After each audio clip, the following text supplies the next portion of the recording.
Bonjour à tous, on se retrouve aujourd'hui pour un petit projet à l'approche d'Halloween. Donc on va réaliser une boîte à bonbons en forme de citrouille. Donc toute mimi, de quoi présenter sur votre table si vous avez un petit repas d'Halloween.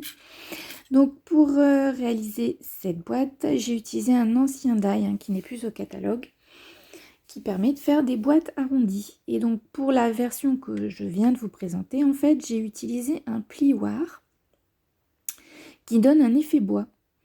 Donc ça fait hyper naturel. Donc j'ai utilisé celui-ci et en fait pour avoir donc les rainures verticales, donc en fait je l'ai passé 4 fois. Donc il suffit de bien l'aligner au bord et de passer un peu par au-dessus le plioir le reste. Donc on passe en machine, on fait ça 4 fois et on obtient donc un effet bois. Donc là, je vais un peu varier, je vais vous faire en version tamponnée si jamais vous n'avez pas de plioir bois. Donc j'ai utilisé un tampon composé de 3 lignes qui était dans le set texture et frame qui était au catalogue Celebration de août et septembre. Et j'ai utilisé l'encre Papaye Pâle sur le papier qui, oui j'ai oublié de vous le dire, est Mélodie de mangue. Donc on tamponne, on va tout faire ça en première génération. Vous allez voir, mangue et Papaye Pâle se coordonnent super bien. Donc j'utilise un papier brouillon et donc je vais faire mon tamponnage au milieu de la forme. Hop, et je vais le répéter une fois au-dessus et une fois en dessous. Donc il va falloir que je protège. Donc je prends un papier brouillon, voilà. Sinon le motif va apparaître sur la forme du dessus. Donc voilà. Et une fois en dessous, pareil, je protège ma forme avec mon brouillon. Voilà. Alors pour ce côté-ci, alors pour viser beaucoup plus simple, on prend le milieu et la rainure du milieu, on aligne, voilà, beaucoup plus simple. Donc toujours pareil, je protège en haut et en bas.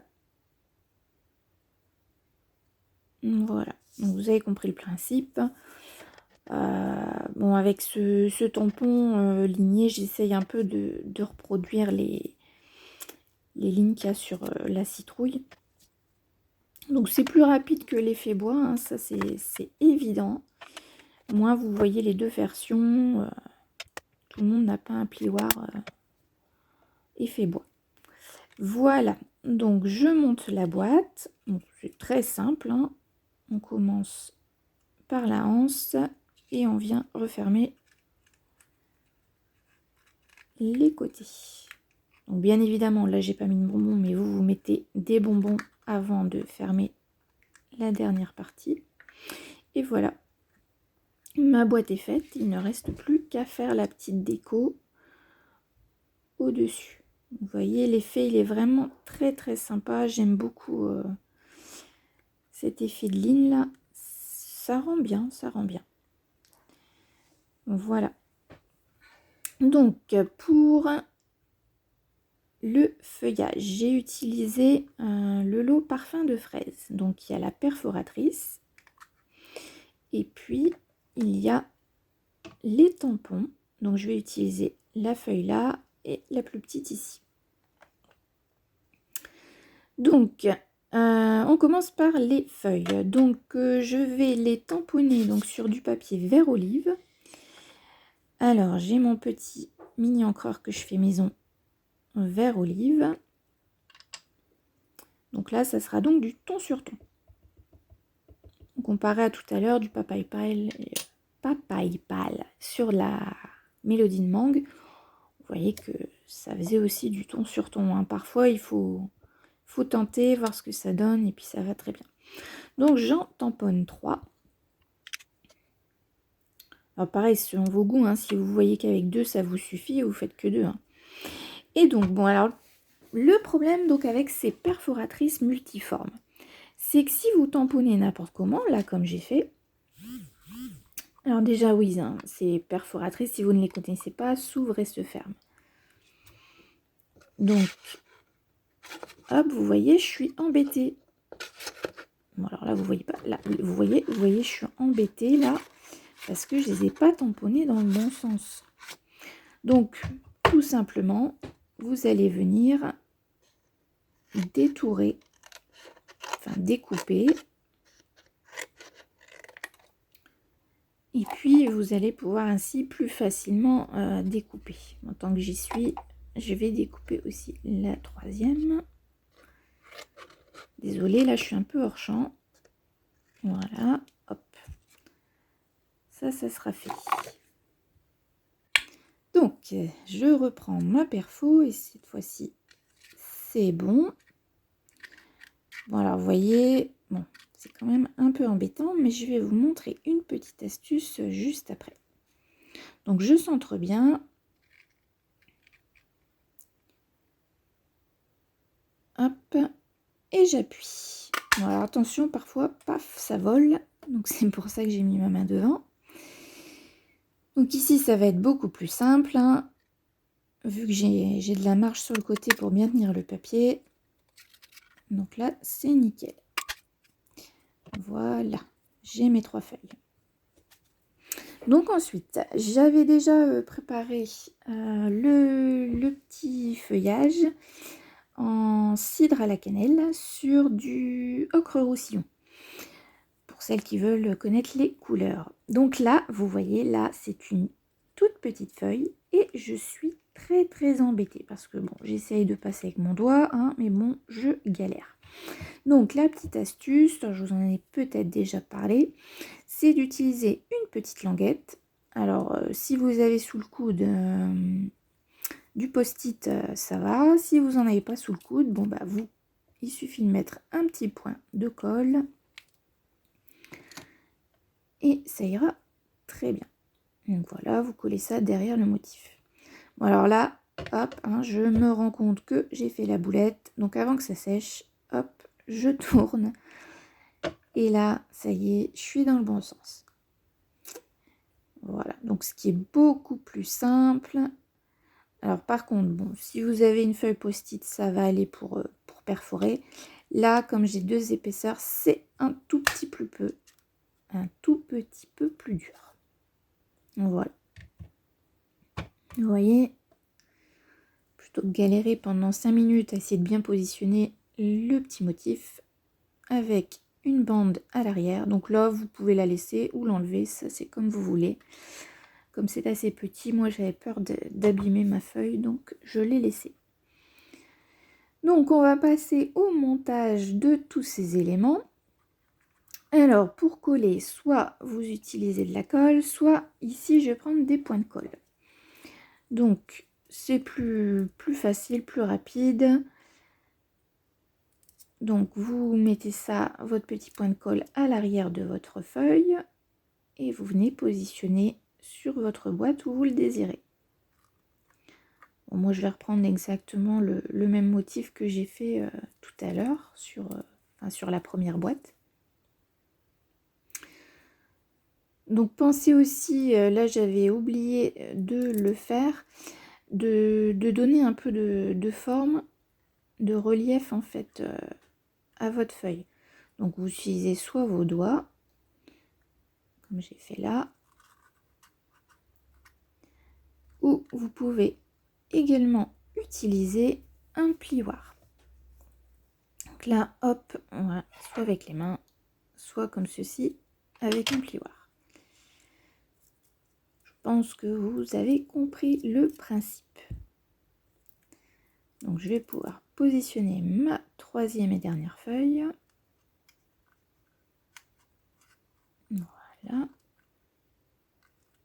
Je la relève un peu. Et donc reste notre mini feuille. Je sais pas trop comment ça s'appelle, hein, c'est ce qui est au-dessus de la fraise. Ça porte un nom, hein, mais là, sur le coup, là, je sais pas. Vous voyez, une citrouille, j'ai pas forcément pris la feuille de citrouille, hein, ça rend quand même bien, on se débrouille avec ce qu'on a. Bon, là, j'ai la petite queue de la feuille qui dépassait, donc je l'ai coupée. Voilà, comme ça, on ne voit plus rien. Voilà.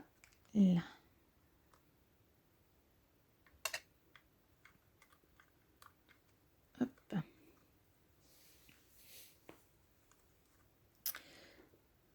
Donc, il ne reste plus qu'à faire les petits... comment on appelle ça?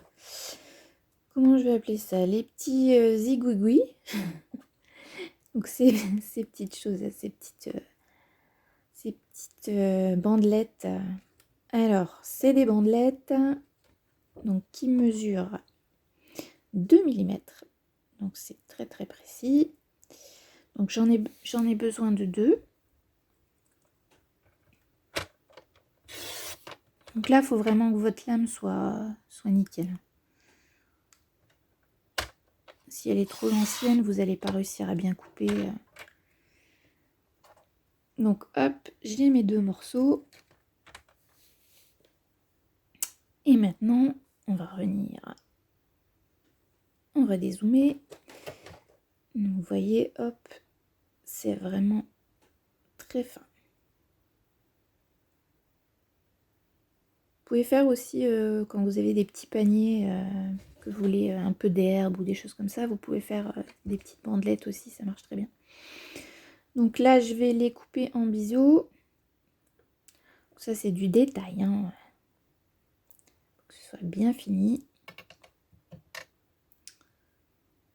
Vous voyez. Hop. Et donc, pour donner cette forme arrondie, la zigouigoui, j'utilise un pic à brochette, en fait. Donc, selon que vous voulez plus ou moins large, vous pouvez utiliser aussi un crayon, lisse. Hein. S'il y a des petites saccades, ça va se voir. Enfin, je veux dire, si votre crayon a une forme hexagonale, ça va se voir. Donc là, il faut vraiment quelque chose que vous puissiez tourner. Voilà, donc j'ai mes 2 morceaux. Bon, alors je vais peut-être revoir hein, au niveau de la longueur. Donc, juste un petit peu de colle sur le bout. Je l'insère sous le petit feuillage ocre roussillon. Voilà. Et pareil pour le deuxième. Bon, alors deuxième, je trouve un peu long, donc je vais le recouper. Voilà. Donc je lui donne un peu la forme que je veux, hein. Je peux tirer dessus. Voilà. Et puis j'avais préparé, bon après ça dépend, j'avais pris un petit message bout qui est dans un ancien set de tampons de l'année dernière avec des chouettes. Je sais pas si vous vous rappelez. Donc et pour que le message soit droit, j'ai collé un petit mécanisme derrière qui va permettre que le message reste droit. Après, si vous le voulez à l'horizontale, vous pouvez le coller aussi tel quel. Donc, je viens mettre un point de colle sous ce petit mécanisme là. Voilà. Et puis, je vais venir le positionner ici. Bon, ça pourrait être aussi merci en message, hein, je parle pour un tel, etc. Voilà. Bon là c'est vrai que la citrouille elle fait pas très peur, mais bon si vous avez une table avec des petites araignées ou des choses comme ça, vous pouvez aussi ajouter une petite araignée sur le dessus de la boîte, ça peut être sympa. Voilà, donc la version tamponnée et la version effet bois en embossage à froid. Voilà, donc j'espère que cette vidéo vous a plu. N'hésitez pas à mettre un petit pouce vers le haut. Nous, on se retrouve la semaine prochaine pour une nouvelle vidéo. Je vous dis à bientôt. Salut!